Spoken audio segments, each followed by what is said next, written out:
Evangelho de João, capítulo 21, versículos 15 a 17.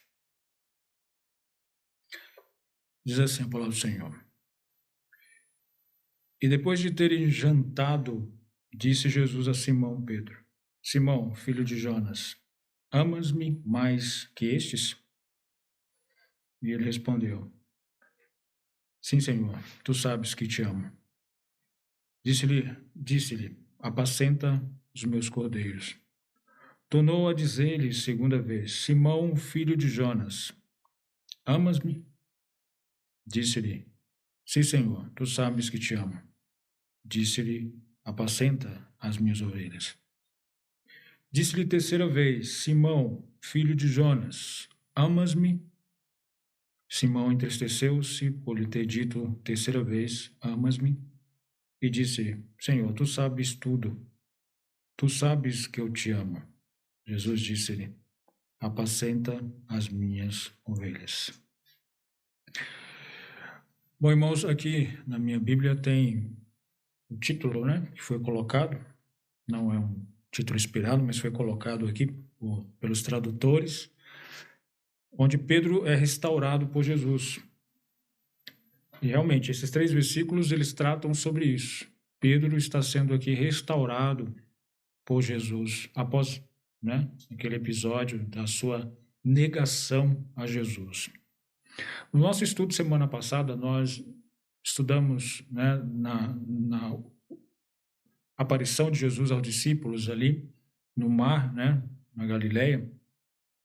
Quando Jesus apareceu a eles e fez aquele milagre, abençoou aquela pescaria, fez com que eles se remetessem ao início do ministério de Jesus. Jesus, quando fez esse sinal ali, Jesus remeteu esses discípulos ao início do ministério. No início do ministério de Jesus, Jesus fez um grande milagre, da grande pescaria daqueles discípulos.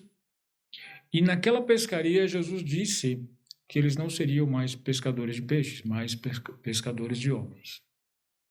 Estes homens que no início do capítulo 21, nós vemos que parece que havia perdido o foco. Jesus mostra a eles o porquê que Jesus os chamou. Mostra a eles que os homens são principais na vida deles. Jesus chama eles ao serviço pelo qual havia chamado desde o início, que eles propagassem o Evangelho de Jesus Cristo. Então Jesus chama eles a servir. Não somente eles, mas todos nós somos chamados a servir o Senhor. E ali nós vimos algumas características que envolvem o nosso melhor serviço ao Senhor, como nós podemos servir ao Senhor. Aqui, quando Jesus restaura Pedro, fica evidente, irmãos, um ponto principal do nosso serviço ao Senhor, primordial, fundamental. Ou seja, se faltar isso no seu serviço ao Senhor, você simplesmente está servindo ao Senhor em vão, à toa. Por mais coisas que você venha fazer, se faltar este ponto, simplesmente nós não estamos servindo ao Senhor. É fato que nós podemos ter boas intenções no nosso ser. Nós podemos servir na igreja e temos boas intenções, ter intenções, poderíamos dizer, adequadas, Não, posições nobres, vamos dizer assim, louváveis, boas, porém inadequadas no serviço ao Senhor. Nós sabemos que muitas pessoas, elas ajudam, elas servem na igreja porque elas gostam de ajudar na propagação do Evangelho. Isso é ótimo. Isso é muito bom. Mas é inadequado. Não se resume a isso. Muitas pessoas gostam de servir na igreja porque eles se sentem bem em ajudar as pessoas que têm necessidade. E isso é nobre. Isso é muito bom. Você servir uns aos outros, isso é bíblico. Mas isso por si só não é servir ao Senhor Jesus. Algumas pessoas servem na igreja porque elas gostam de estudar teologia e, irmãos, estudar teologia nós sabemos que é fundamental. Na verdade, é um requisito básico, né? É um requisito indispensável na vida de um pastor, por exemplo, de alguém que vai apacentar as ovelhas, assim como o apóstolo Pedro, que Jesus chama ele para apacentar as ovelhas. Então, é um requisito necessário, como mostra lá o apóstolo Paulo, quando escreve a Tito, lá no capítulo 1, versículo 9, que aqueles que fossem chamados para ser presbítero, que eles deveriam conhecer, estar fundamentado nas doutrinas, na palavra. Mas isso por si só, irmãos, é inadequado no serviço a Jesus Cristo. A pessoa pode ser a mais sábia, o maior conhecedor das Escrituras, mas se ele não ama a Cristo, isso não serve.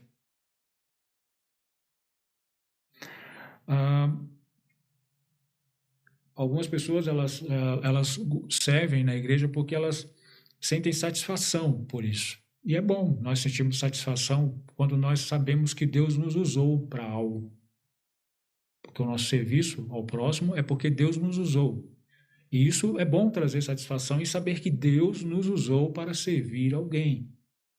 Mas isso por si só não é o serviço a Jesus Cristo. Não é adequado para servir Jesus.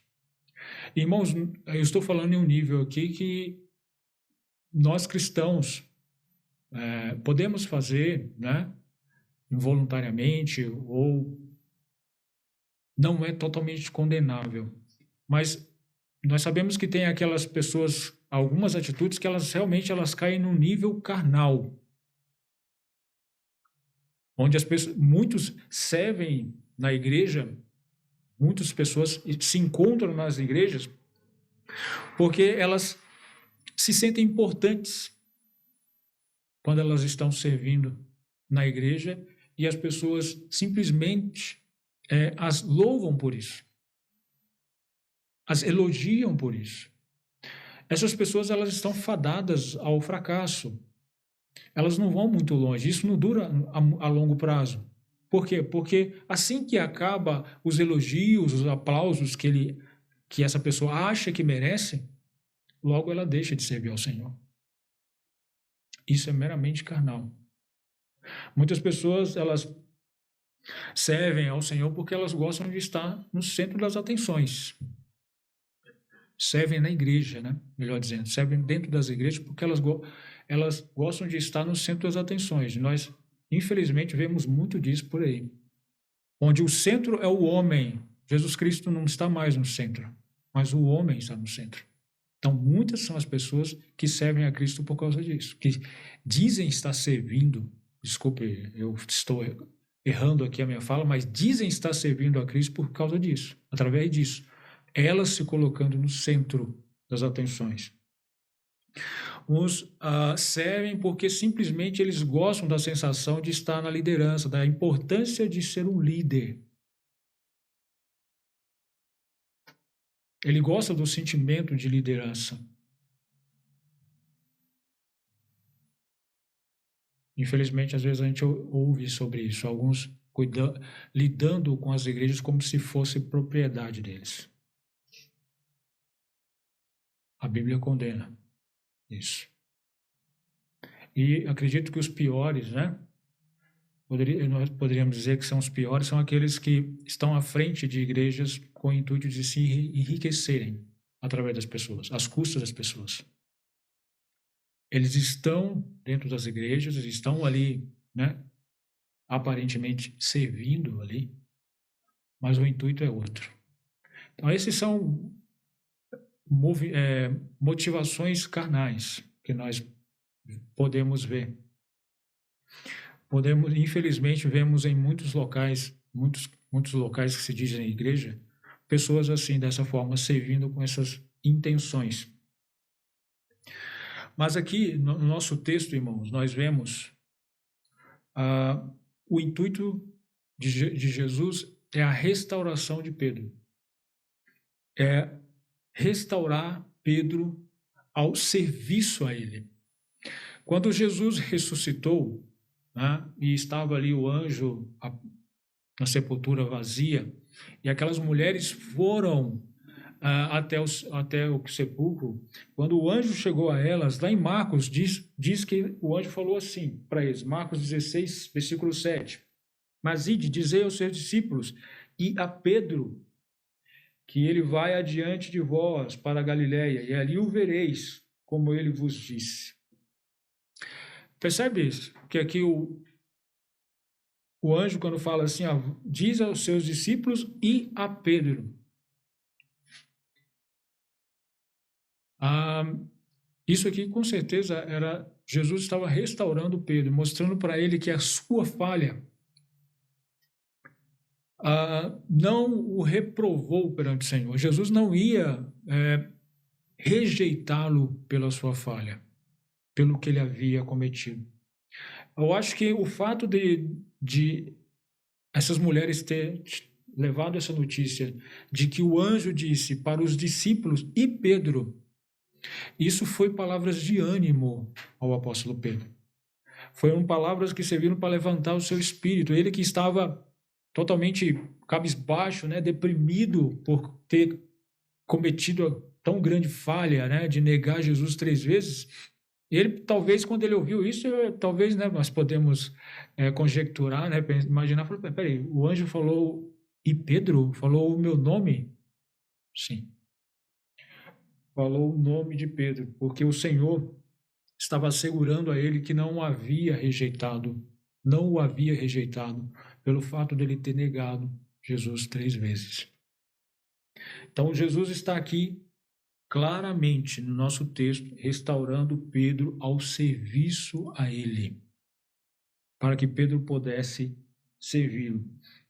Pedro havia, como nós vemos, estudamos, né? Pedro havia negado Jesus por 3 vezes. E aqui no nosso texto, Jesus fala 3 vezes com ele.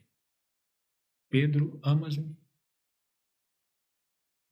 Irmãos, nós podemos imaginar que isso aqui, essas frases que Jesus falou, essas 3 vezes, foram como se fossem marteladas. Já usou um martelo? Se você bate o martelo, ele deixa a marca. Se você bate de novo, se você conseguir bater de novo no mesmo local, você vai aprofundar aquela marca. E se você conseguir de novo bater no mesmo local, você vai aprofundar mais ainda aquela marca. O que Jesus estava falando com Pedro aqui é como se fossem marteladas, deixando bem nítido o alvo, o que ele queria atingir. O que ele queria lembrar a Pedro. O que ele queria fazer com Pedro, ele queria tratar com Pedro. Era isso que Jesus estava querendo fazer. A questão principal que Jesus queria tratar com Pedro ali é que para o serviço a ele era necessário que Pedro amasse a Jesus Cristo. Para Pedro servir a Jesus é necessário que ele o ame de todo o seu coração. E, irmãos, Jesus não está dizendo somente a Pedro, Jesus está dizendo a nós também, que devemos amá-lo. Se nós fôssemos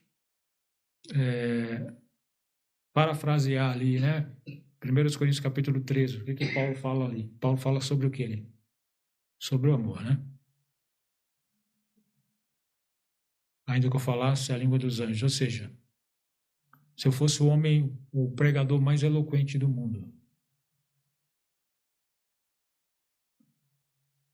o mais eloquente, imagina um pregador eloquente, alguém que você conheça, que esteja, eu não conheço ninguém que esteja, geralmente os que eu leio já estão mortos. Então, imagina, mesmo que ele seja a pessoa mais eloquente, o maior pregador do mundo, se não tiver amor, de nada serve. Mesmo que ele tenha o maior dom, os maiores dons impressionantes, se não tiver amor, para nada serve.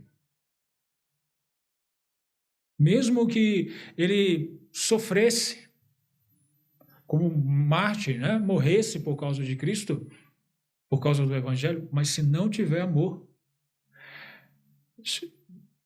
por nada serve. Né? Corrigindo, por causa de Cristo, se morrer por causa de Cristo é porque realmente ama Cristo. Mas se morrer como Marte, mas não tiver amor, como o apóstolo mostra claramente, para nada serve. Se pegar todos os seus bens e fazer doação, entregar para os pobres, mas não tiver amor, de nada adianta. Então, irmãos, o assunto principal aqui para o serviço ao Senhor é o amor. É amar Jesus Cristo. Era isso que Pedro estava, era dessa forma que Jesus estava restaurando Pedro. Amas-me? Pedro, amas-me? Apacenta as minhas ovelhas. Se você me ama, então me serve. Esse é o ponto fundamental, irmãos. O amar Jesus deve estar no centro do nosso relacionamento com Ele. Se todos os que estão aqui creem em Cristo, é porque tem um relacionamento com Ele. Então, se você se relaciona com Cristo, o que deve estar no centro do seu relacionamento com Ele é o amor. Porque é isso que está no centro do relacionamento de Cristo para conosco. Cristo, ele não só se relaciona conosco coletivamente como igreja, mas pessoalmente, como pessoa. Porque como ele mesmo diz, né? Que ele é o bom pastor e o pastor chama as suas ovelhas pelo nome. Ele conhece pessoalmente cada um. Ele amou pessoalmente cada um de nós. Ele morreu por cada um de nós pessoalmente. E Ele quer, irmãos, que nós demonstremos a Ele amor pessoalmente pelo que Ele fez. Nós, cada um de nós, demonstremos amor por Ele. O apóstolo Paulo, ele descreve isso muito bem. Lá em Gálatas, capítulo 2, versículo 20. Os irmãos abram aí, porque eu vou recitar aqui, talvez eu fale errado. Vivo não mais eu, Gálatas 2:20, mas Cristo vive em mim. E a vida que agora vivo na carne, vivo pela fé no Filho de Deus, o qual me amou e se entregou a si mesmo por mim. Paulo descreve muito bem isso. Cristo o amou. Por isso, não vive mais ele, mas Cristo vive nele. A vida que ele vive agora é Cristo nele. É isso que Cristo quer de todos aqueles que creem nele, que creram no seu sacrifício, na sua morte pelos seus pecados. Que nós o amemos e o sirvamos.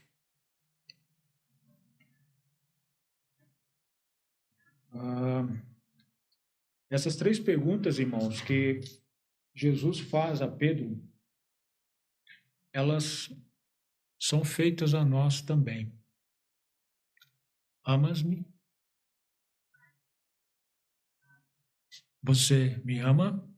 Imagina Jesus falando o seu nome. E ele pergunta, você me ama?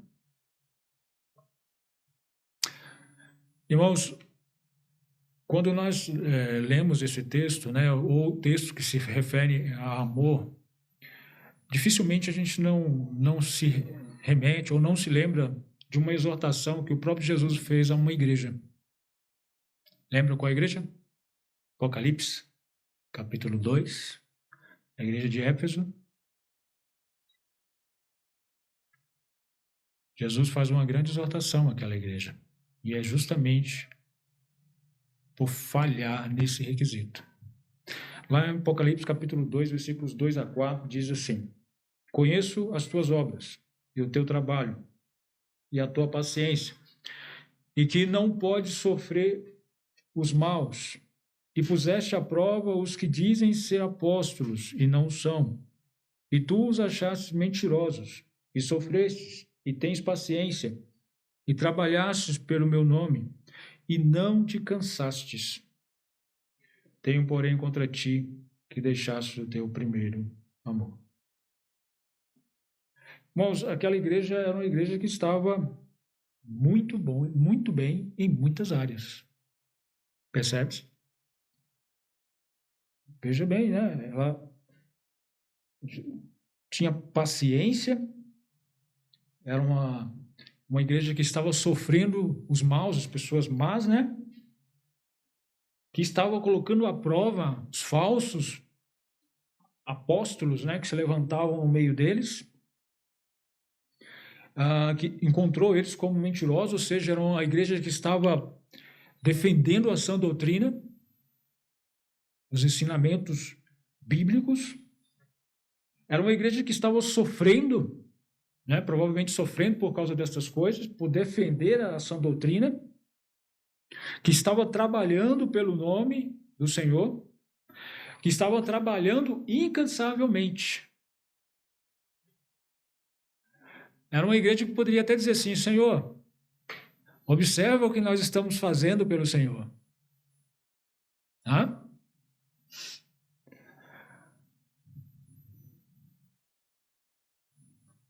Irmãos, às vezes a gente, eu digo isso por mim, eu olho muito facilmente para os outros de fora e deixo de olhar para mim. E julgo muito facilmente os de fora e deixo de julgar a mim mesmo e analisar a mim mesmo, como se eu estivesse fazendo muita coisa. Essa igreja aparentemente parecia que está fazendo muita coisa, mas o Senhor os reprovou, dizendo que eles haviam deixado o primeiro amor.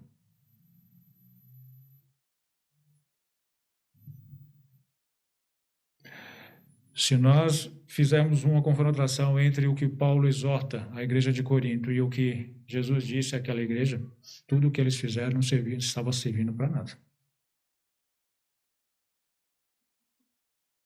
Porque eles estavam deixando o ponto principal do serviço ao Senhor, que é o amor ao Senhor. O amor a Jesus Cristo.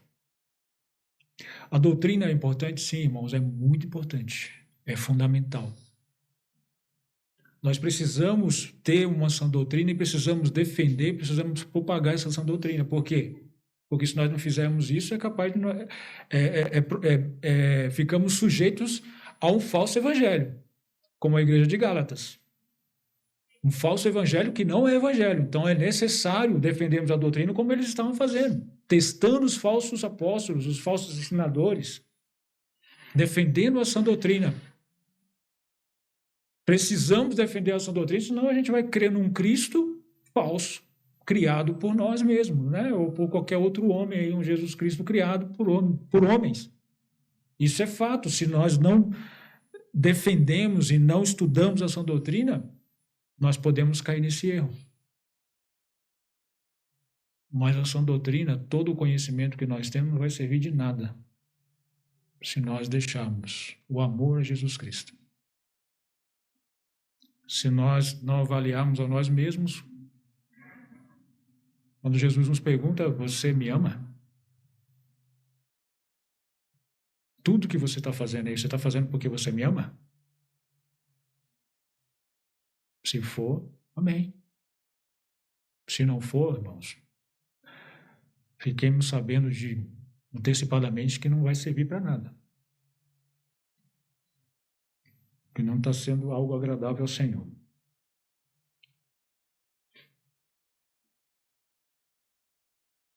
Amar Jesus de coração é a principal coisa que precisamos ter. Precisamos amar o Senhor, mas é amar, irmãos, de coração. Por que de coração? Porque Deus conhece o coração. Quando Jesus pergunta a Pedro aqui, Jesus, na última fala, Pedro fala assim, né? Disse-lhe: Senhor, tu sabes tudo. Tu sabes que eu te amo. Versículo 17, final do versículo. Tu sabes que eu te amo. Tu sabes tudo, tu sabes que eu te amo. Então, irmãos, não é simplesmente falar ou cantar, né, como nós acabamos de fazer. Cantar que nós amamos ao Senhor, falar que nós amamos, não se resume a isso. É do coração. Porque Deus conhece o nosso coração.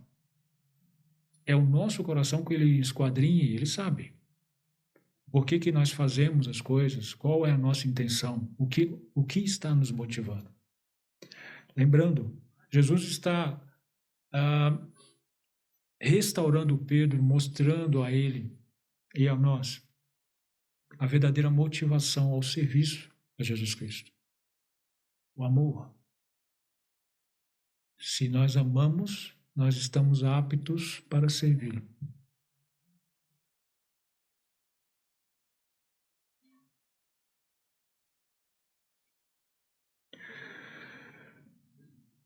Bom, se nós amamos a Cristo e devemos amá-lo de coração, como isso acontece, né? Como isso aconteceu nas nossas vidas? Irmãos, isso aconteceu quando nós experimentamos a graça do Senhor nas nossas vidas. Essa é a forma que nós sabemos e experimentamos o amor de Jesus Cristo em nós, quando enxergamos a graça do Senhor nas nossas vidas. Quando Jesus apareceu a Pedro, né, que realizou aquele milagre da pesca, quando Pedro esteve perante Jesus com aquele poder e a sua santidade, a primeira reação de Pedro foi dizer o seguinte, né? Lucas 5:8. Senhor, ausenta-te de mim, final do versículo, tá? Senhor, ausenta-te de mim, que sou um homem pecador. Quando Pedro enxergou Jesus na sua santidade, no seu poder, realizando aquela, né, lembrando, né, eles haviam passado a noite inteira pescando. Jesus subiu no barco e falou assim, olha, avança mais um pouco e lança as redes.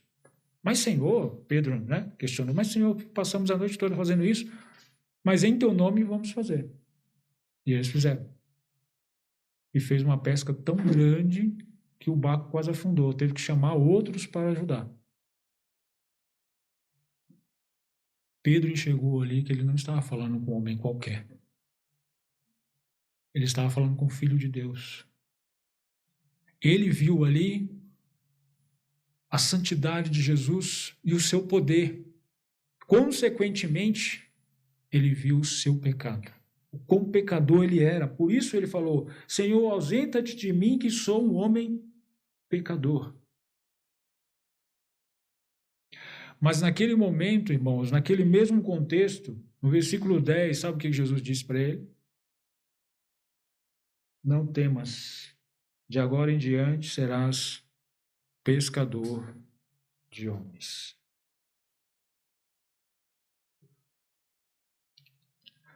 Pedro, naquele momento, ele enxergou a pureza de Jesus Cristo, o poder de Jesus Cristo e a graça de Jesus Cristo.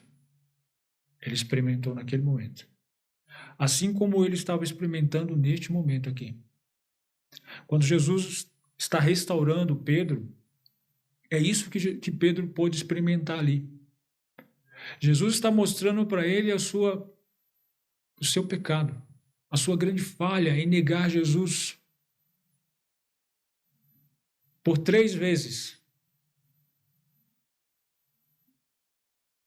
Pedro enxergou o quão pecador ele era. Quando Jesus fala assim para Pedro, né, no versículo... Quando Pedro responde, na verdade, né, versículo 15, amas-me mais do que a estes? Jesus faz a pergunta para ele e ele responde. E ele respondeu, sim, Senhor, tu sabes que te amo. Amas mais do que a estes? Irmãos, pode ser que Jesus estava fazendo com que Pedro lembrasse do seu orgulho, da sua jactância, da sua soberba. Quando ele falou assim, olha, Senhor, mesmo que estes te neguem, eu não te negarei. Olha só. Mesmo que todos neguem, que estes te neguem, eu não te negarei, eu vou morrer com o Senhor. E ele negou Jesus por 3 vezes. Este momento é como se Jesus estivesse lembrando: olha, você me ama mais do que eles? Irmãos, é difícil quando nós olhamos para o nosso pecado, olhamos para trás e enxergamos o nosso pecado, mas às vezes é necessário. Jesus está fazendo isso, exatamente isso com Pedro. Jesus sabia que ele ia se entristecer por Jesus falar 3 vezes com ele, perguntar 3 vezes se ele amava Jesus. No final, diz que ele entristecia. Jesus sabia que ele ia entristecer. E era isso que Jesus queria. Que ele lembrasse do seu pecado, que ele atentasse para o seu pecado, porque ele havia cometido no passado. Às vezes, para nós sermos restaurados pelo Senhor para o serviço a Ele, é necessário que nós enxerguemos o quão pecadores nós éramos. Reconheçamos o pecado que nós cometemos ao Senhor. Porque é quando nós enxergamos o pecado que cometemos ao Senhor, quão pecadores nós somos, é que nós enxergamos a graça do Senhor para conosco. Lembra daquela mulher pecadora que foi perante o Senhor na casa de Simão o fariseu? Deixa eu ver se eu acho.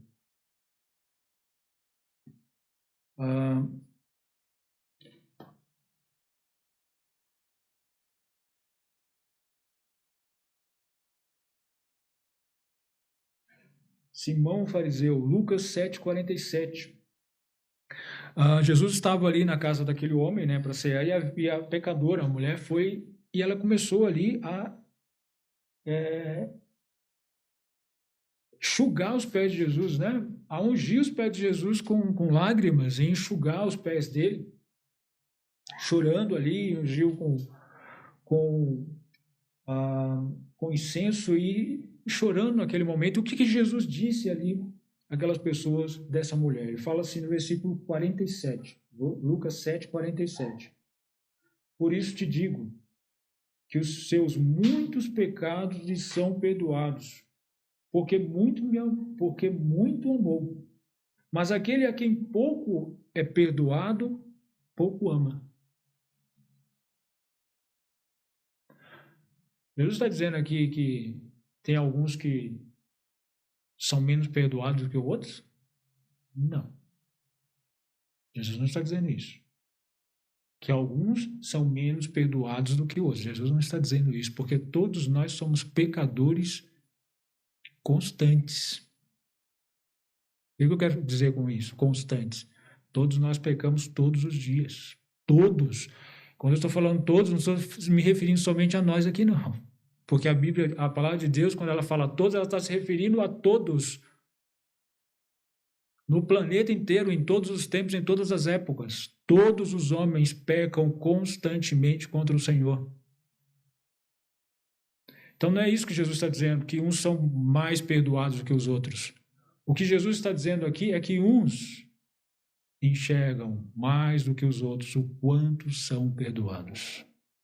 O quanto foram perdoados. Muitas são as pessoas, igual aquele Simão fariseu, que pensam, eu sou uma pessoa boa, eu não sou uma pessoa tão má assim, então Jesus não precisa me perdoar tanto.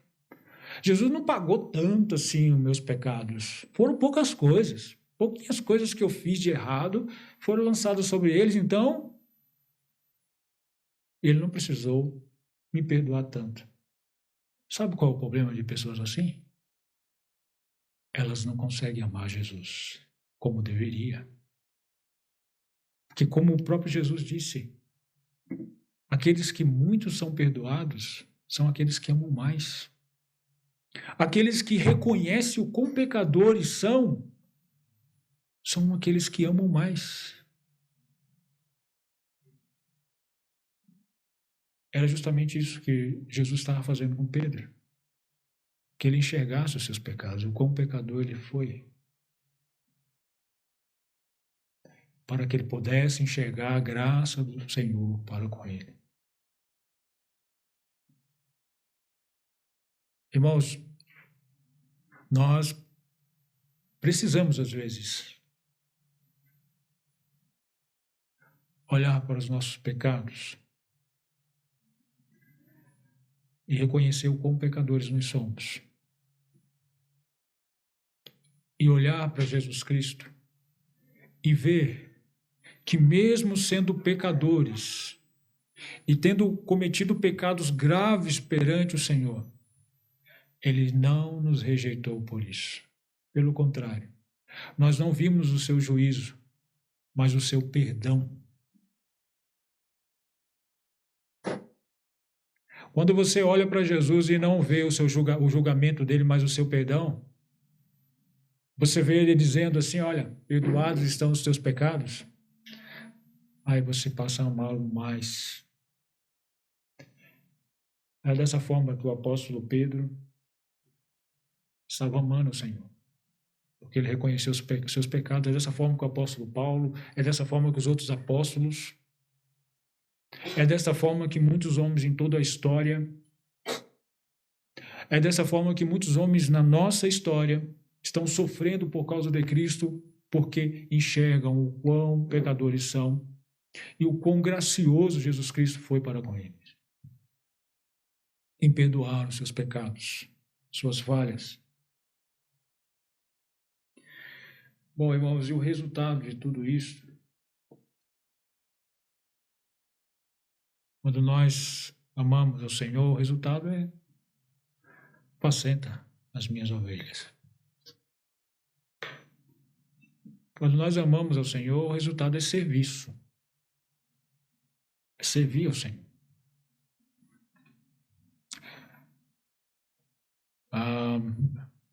É uma consequência, né? Ou seja, é como se fosse assim, bom, agora que você está transbordante da graça e do amor de Deus, agora espeja isso nas pessoas. Ou seja, uma coisa, quando ela se transborda, ela se torna muito aparente. Quando uma pessoa está realmente cheia do amor, da graça de Deus em sua vida, irmãos, isso é aparente. Isso é visível. Isso é visível no serviço dele ao Senhor. E é isso que deve acontecer. É isso que Jesus mostra ao apóstolo Pedro, né? Apacenta as minhas ovelhas. É claro que nós sabemos que o apacentar aqui é uma função específica. O apacentar, ele envolve, né, o trabalho no serviço de liderança, né, que inclui liderança, liderar as ovelhas. Inclui aqui o alimentar, o guardar, o guiar, o cuidar, né, dar um bem-estar às ovelhas. A palavra destinada a quem apacenta é pastor, que é muitas vezes sinônimo com presbítero, com ancião.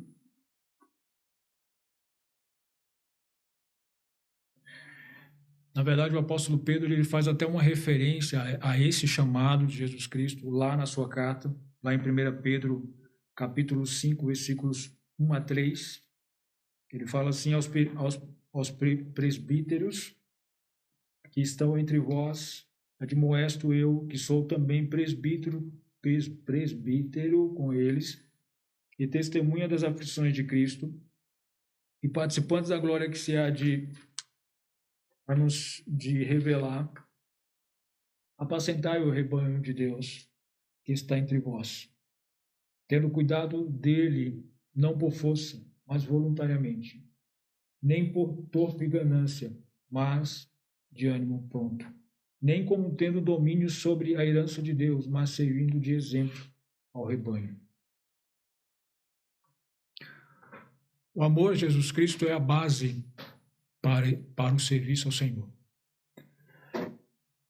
Tem que ser a base.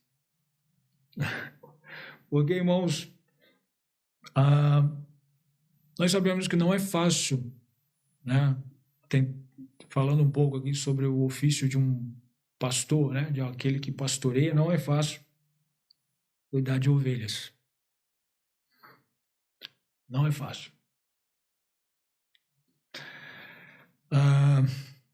Mas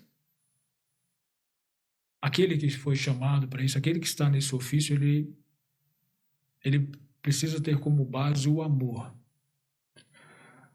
Porque assim como Jesus amou a sua igreja e se entregou por ela, nós, maridos, né, nós questionamos, não, mas nós sempre falamos, nossa, que palavra difícil, né? Dura esse discurso. Maridos, amai as suas mulheres, assim como Cristo amou a igreja. Acho difícil isso, né? Mas sabia, eu acredito que os pastores deveriam amar a igreja, porque Cristo amou a igreja. Os líderes, aqueles que cuidam do rebanho, aqueles que estão cuidando do rebanho, deveriam amar as ovelhas. Por que amar? Porque muitas das vezes as ovelhas elas são insuportáveis.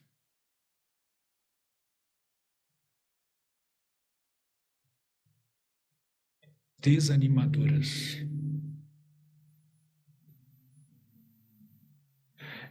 Eu vou fechar meu olho para falar mais coisas, tá? Para não dizer que eu estou olhando para vocês. Eu estou olhando para mim mesmo.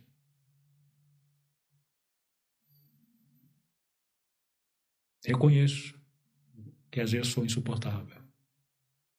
Sou desanimador. Não sou um bom exemplo de ânimo para ninguém. E se a pessoa que está cuidando,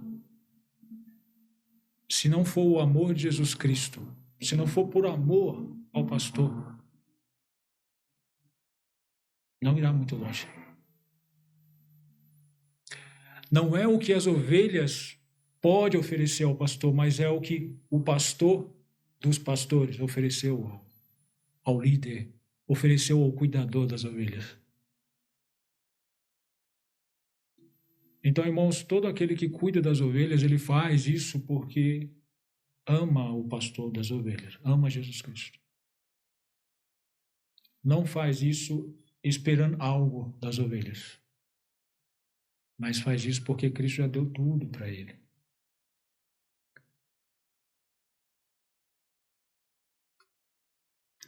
Como eu disse, e concluindo, nem todos são chamados para ser pastor. Mas Jesus pergunta a todos nós, irmãos: amas-me? Jesus não pergunta só a pastores isso. Jesus não pergunta somente para homens que estará cuidando de um rebanho, liderando um rebanho. Jesus pergunta para todos nós: amas-me? E se nós respondemos como Pedro respondeu: Senhor, tu sabes que eu te amo. O Senhor vai dizer para mim e para você: então, cuida das minhas ovelhas.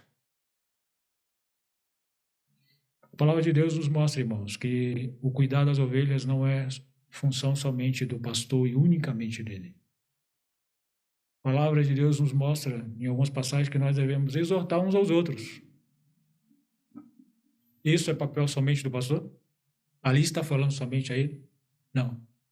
Falando a mim e a você. Exortai uns aos outros. Pais que sejam cabeças dentro de suas casas. Líderes espirituais dentro de suas casas. Apacentai os de sua casa. Mães, pais, ensinem os seus filhos. As mais velhas, que ensinem as mais novas. Os mais velhos, os anciãos. Bom, aqui eu não sou ninguém, não tem nenhum ancião aqui. Eu não sou um. Ensine os mais jovens. Os que estão mais preparados, ensinem aqueles que não estão. Os que estão caminhando, ensine aqueles que estão começando a caminhar. Se todos nós respondemos como Pedro, então nós temos o que fazer no serviço ao Senhor. E que o Senhor nos ajude a servi-lo com a motivação certa. Porque amamos Ele. Porque o amamos. Que Deus abençoe, que o amor do Senhor possa crescer em nós, irmãos.